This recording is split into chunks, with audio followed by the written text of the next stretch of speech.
Memang benar, tidak ada Piala Dunia yang terbaik. Setiap edisi Piala Dunia punya keunikannya sendiri-sendiri. Tapi Piala Dunia 2010 adalah sebuah pengecualian. Piala Dunia yang diselenggarakan di Afrika Selatan itu dianggap banyak orang sebagai Piala Dunia yang paling berkesan. Dari lagu Waka Waka, Paul Sigurita, sampai permainan tiki-taka Spanyol yang menyihir mata. Semua akan dibahas dalam daftar 8 alasan mengapa Piala Dunia 2010 jadi yang paling ikonik. Afrika Selatan patut berbangga sebab mereka adalah negara pertama dari benua Afrika yang mendapatkan kesempatan sebagai tuan rumah Piala Dunia. Namun awalnya penunjukan Afrika Selatan sebagai tuan rumah menimbulkan pro kontra. Pasalnya banyak yang meragukan kesiapan Afrika Selatan untuk menjadi tuan rumah Piala Dunia.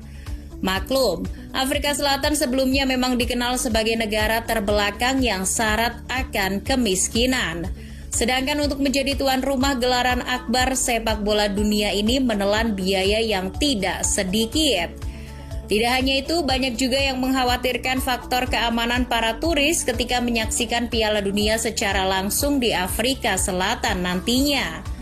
Sebab negara-negara benua Afrika memang terkenal dengan tingkat kriminalitas yang tinggi.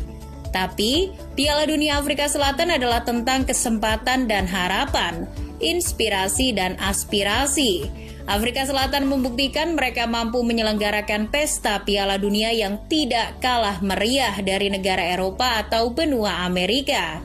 Stadion-stadion yang megah, serta sambutan yang ramah dan aman dari para penduduk lokal terhadap para turis pun mematahkan semua anggapan negatif terhadap Afrika Selatan.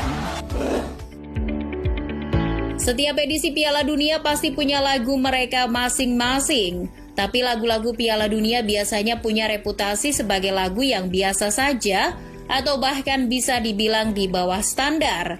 Anggapan itu dipatahkan dengan lagu Waka Waka yang dibawakan oleh Shakira.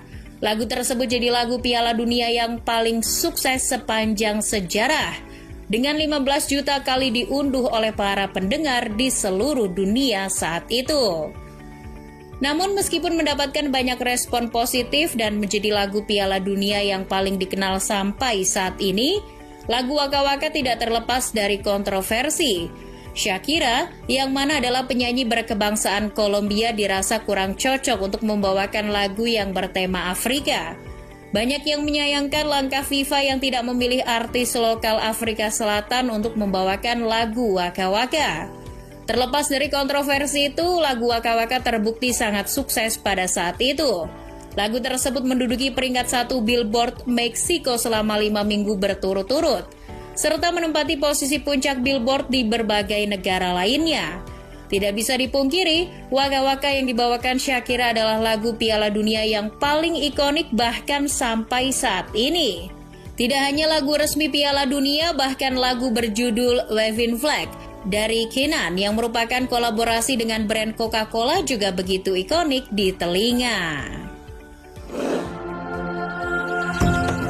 Selain lagu Waka Waka, ada alunan musik lain yang memeriahkan Piala Dunia 2010, yaitu suara dari trompet Vuvuzela.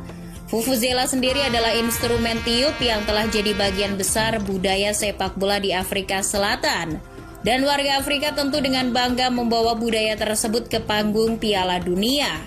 Meskipun banyak yang tidak suka dengan suara bisingnya. Suara itu bahkan bisa terdengar sampai ke telinga penonton layar kaca.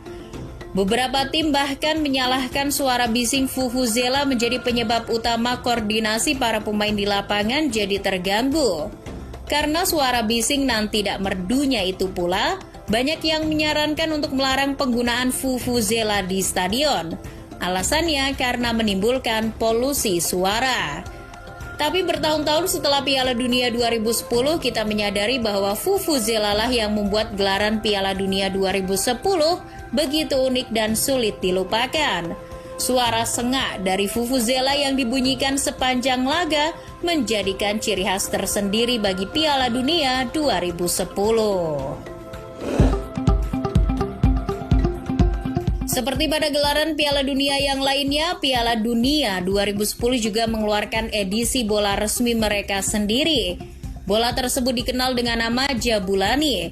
Dan sepanjang turnamen, Jabulani sudah jadi musuh banyak orang. Bola itu jadi kambing hitam kekalahan tim-tim peserta Piala Dunia. Fabio Capello, Maradona sampai kiper Prancis Hugo Lloris tidak menyukai bola tersebut. Mereka berpendapat bahwa desain dan bobot bola Jabulani yang terlalu ringan membuat bola tersebut sangat sulit untuk dikendalikan. Ketika ditendang juga sangat sulit untuk memprediksi kemana arah bola itu pergi. Tapi FIFA bersikeras bahwa Jabulani sudah dibuat dengan memenuhi standar dari FIFA.